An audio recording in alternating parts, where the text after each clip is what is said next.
So yun na guys, good morning, good evening at mega love shout out sa inyo lahat. Halo-halong topic tayo, kwentuhan, chismisan, maritisan, ayan, shout out sa lahat ng ating mga minamahal na viewers, mapabasher man yan, shout out po sa inyo.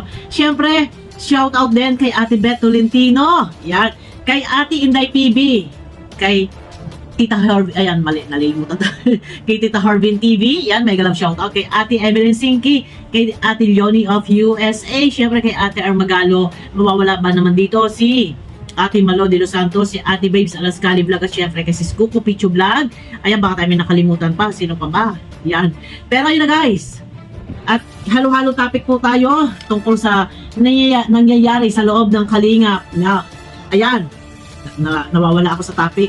Pero ito na, good news, guys, no? Dahil yung channel po ni Kuya Bal ay gumaganda, yung kanyang views. Ito ay naobserbahan ko, ilang araw na si Kuya Bal hindi nagpupokus sa live na nagtatakil na kung ano-ano mga issue or nag-update. Ito yung magandahan dito, siguro para sa akin, guys, no? Mag-focus muna si Kuya Bal sa pag-upload ng video. Huwag focus sa live kasi minsan nakakasira ayon daw po sa sabi-sabi, pero hindi ko din alam at hindi naman po ako nagla-live.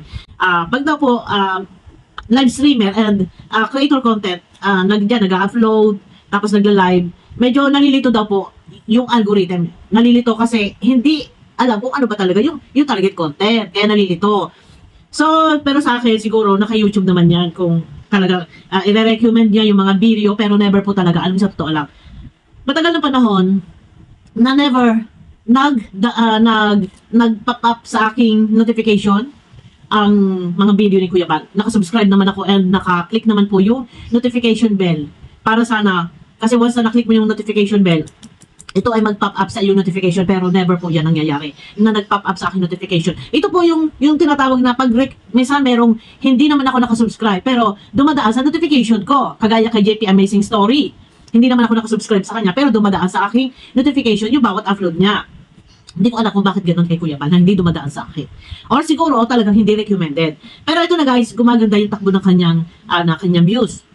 Sana lang focus, tutok lang si Kuya Bal sa ganung target content niya na charity vlogger. Alam naman natin yan na charity vlogger si Kuya Bal. Siguro wag niya na muna haluan ng mga live, ng mga mag-topic or mag-update na kung ano-ano. Okay lang na mag-update kagaya siguro na kay Kalingap lang. Para ma-maintain niya. Masanay yung algo na kung ano talaga yung target content niya is charity works, yun lang talaga, no? Kasi nalilito si algo. Pagka ang halo-halo ang iyong content, meron kang content na topic issue, and then pero ang main target content mo, ang target content mo naman talaga is charity vlogger o charity works, yan. Eto nakakatuwa kasi yung mga alaga po ni Kuya Bal ngayon, alam nyo po, yung mga foreigner. Yan, si Dan at si Larry, at meron pa yung isa, no, na taga Papua Gini ba yun? Yun. Ituloy lang ni Kuya Bal na sa ganoon, maiba naman. Kasi yung kanyang content ngayon is foreigner. So, maiba naman kasi kung alin yung malakas yung views, dapat yun yung i-post ni Kuya Bal. Focus siya doon. Kasi kung upload and then sa gabi, sa umaga, live sa umaga, tapos upload ng video, and then sa gabi live na naman, medyo maiiba po, kumbaga, nalilito yung algorithm. No, hindi kasi maintindihan ng YouTube, ng algorithm, kung ano ba yung target content ni Kuya Bal. Siya ba live streamer, topic ng kung ano-anong mga topic, update, topic sa Kalingap, issue ng Kalingap, nalilito. Pero ang target content is charity works, charity vlogger, charity, yung pagtulong, paglingap, no. Guys, sana yun ay, eto guys, no, alam niyo, sasabihin ko sa inyo, dahil ako ay bird, ito guys, halo-halong issue tayo, halo-halong topic tayo. Ito, kung mapapansin po ninyo, ang aking upload na video is, hindi ako halos nagpupokus, hindi ako sumasali sa mga bangayan or kung ano mga issue dyan, mga parinigan dyan. Ako man nagko-content, may man lang, good vibes.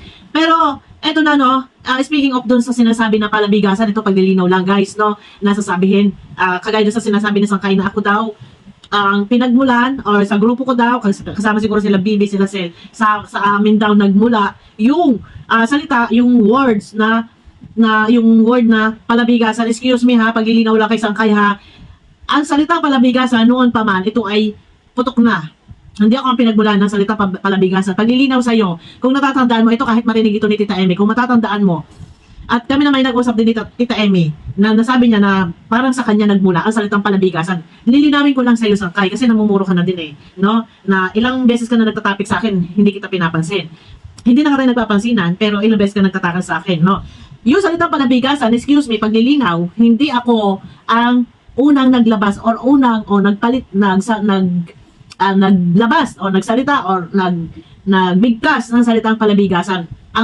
Kung natatandaan mo, noon na topic ni Tita Emmy, si Lorny, sa aking pagkakaalam, doon sa live, hindi ko sinabing ito ay sinabi ni Tita Emmy kay Lorny, sa live ni Tita Emmy, doon nababagkit, nabibigkas ang salitang palabigasan at ito ay naman ako lang kay Tita Emmy. Paglilinaw lang po, hindi sa nilalaglag ko si Tita Emmy. At nagkausap kami kagabi ni Tita Emmy na sinasabi ni Tita Emmy na parang sa kanya nagmula ang salitang palabigasan. Pero ito ha, paglilinaw, huwag tayo magiging ipokrito, huwag tayo magiging ipokrita.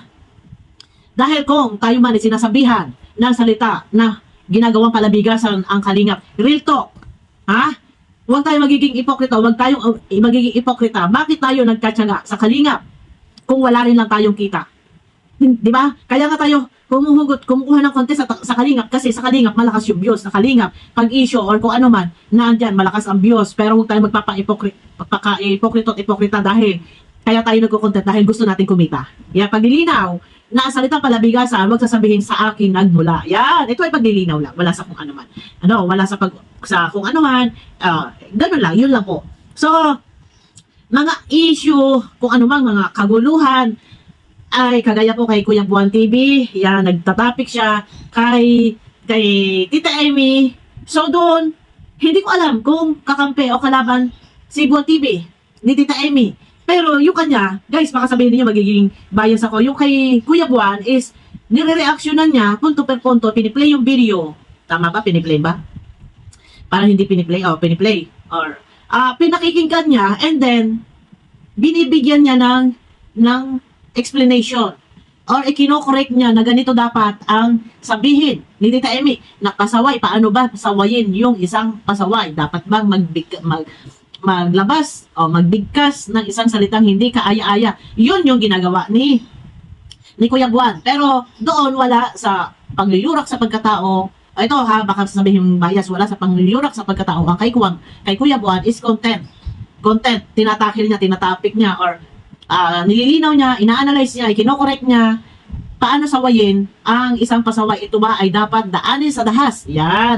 So, maganda naman ang pagtatalakay ni Kuya Buwan. Ang problema po is yung mga nando sa live chat sa ibaba, yung mga viewers, yung mga basher, hindi magkanda umayaw at ikangain ng babas kay Tita Emmy. Marami ang nagtatapik kay Tita Emmy, hindi lang si Kuya Buwan, hindi lang si Sangkay, nandiyan din sila Marzano, nandiyan din si Payatas. So kay Payatas, ang dami niyang mga tinatapik, nandiyan sila Banat Bagsik, sila Sel, topic na yan, si Ruel Malalag, topic din ni Payatas. Ang dami din na nagbabas. Pero yung ginagawa po na topic ni Payatas is hindi po ito pag-a-analyze. Ito po ay may kasamang parang pangpapahiya, parang paninira, or parang pang-aasar, ginagawa niyang katatawanan. Iyon ang ano dito. Dapat ang ginagawa ni Payatas, okay lang mag-topic na kung halimbawa ina-analyze niya, i-correct niya kung merong mali si Tita Emmy. Pero ang ginagawa niya is ginagawang katatawanan at nandun na, kung ano-ano na talaga kalaban ang dating, no? Kalaban ang dating ni Payatas dito, and then doon sa live chat, si Tita Emmy ay nababas. Pero yun na, no? Ang sa akin lang ito, guys, no? Kahit saan, kahit anong i-topic natin, kahit anong gawin natin, anong i-content natin, alam niyo, totoo lang, meron talagang basher. Ito, lagi ko ito sinasabi, noon pa man, na yung lagi kong sinasabi, kung ito'y natatandaan ninyo, na kung ang Panginoong Diyos, sa kabila na lahat ng kanyang kabutihan ginawa sa kanyang mga anak, tayo yun. Pero, nandiyan pa rin po at inuusig, kinukutya, binabatikos ng ibang relihiyon na hindi naniniwala sa kanya. Ganun po yun, kasi mayroong kanya-kanyang paniniwala. May kanya-kanyang grupo, halimbawa, grupo ni Ingrata, grupo ni Payatas, grupo halimbawa, grupo ni Sangkay, grupo ni Kuya Buwan. Meron kanya-kanyang mga paniniwala, may mga kanya-kanyang ika nga ay parang sa isang relihiyon, sila born again, yung isa protestante, yung isa Baptist, Christian, ano ba, kung ano pa mga kultong kultong mga relihiyon yan. So iba-iba yung paniniwala, yung iba yung kulto sumasamba doon sa demonyo. So ano ba yan, doon na tayo napunta. Iba-iba yung paniwala, hindi natin mapiplease. Pero sana, yun, ito, lalawakan na lang ng unawa. No? Kasi asahan mo na kapag doon sa isang grupo, halimbawa kay Payatas, tinapik ka. Pag topic sa'yo, yung mga alagad nun, yung mga galamay nun, yung mga miyembro nun, talagang asahan mo, talagang hindi ka aanin ng papuri, ibabas at ibabas ka talaga dahil hindi sila naniniwala sa'yo, hindi sila sumasang-ayon sa'yo, hindi sila pumapabor sa'yo. Meron sila sarili pinaniniwalaan kanila. And then, nahihigop pa, nahihypnotize pa sila nung host. Kagaya kay dito kay Payatas Boss tuloy, kay Payatas Boy. Yung topic ni Payatas Boy is against sa Kalingap, negative. Yung topic niya, hindi pabor, hindi papupurihan. O, hindi positive, negative talaga. Labagan yan, pinagkakapirahan ninyo, kumita na si Ruel, ang ganito, kuripot. Yan yung mga sinasabi doon. No, yung mga nagko-comment. Guys, eto, lawakan na lang natin ng unawa kasi nga, iba-iba pong division, iba-ibang relihiyon, kumbaga sa karelihiyon sa Panginoon Diyos, hindi ito pinaniniwalaan ng ibang relihiyon kasi meron silang ibang pinaniniwalaan. Nag-gets nyo po ba yung aking pinupunto? Hindi natin sila pwede, kayang i-please na maniwala kayo sa amin. Halimbawa, may mga ayaw magbanggit kasi ayaw nababanggit ang Iglesia ni Cristo. Halimbawa, iba-iba kasi nagkakaroon ng ika nga ay debatehan, nagkakaroon ng palitan ng mga opinion. Yung iba, parang isang halimbawa na lang, si Manalo at saka sino ba yun yung sa dating daan, nagkakaroon ng debatehan sa mga salita ng Diyos, sa mga kanilang paniniwala. So ngayon, yun, parang ganun lang. Kaya, asahan po natin na talaga, na meron at meron mang babas, kahit anong gawin po natin. Kasi nga, against sila, meron silang kanilang sinusuportahan. Ay nako, magulo. Pero ito lang yung aking masasabi. Kung ako man po, noon pa, 3 years and 8 months na ako sa Kalinga, magpo 4 years na ako. So, simula noon, kahit hanggang sa ngayon, ako po ay sandabakmak ang aking basher. Wala akong pakialam sa basher. Okay lang. Nandyan yung basher. Pero merong iba, basher ko, nagiging ay kaalyado ko, pumapabor sa akin. Kasi minsan may nagko-comment sa comment. Alam mo, dati basher ako.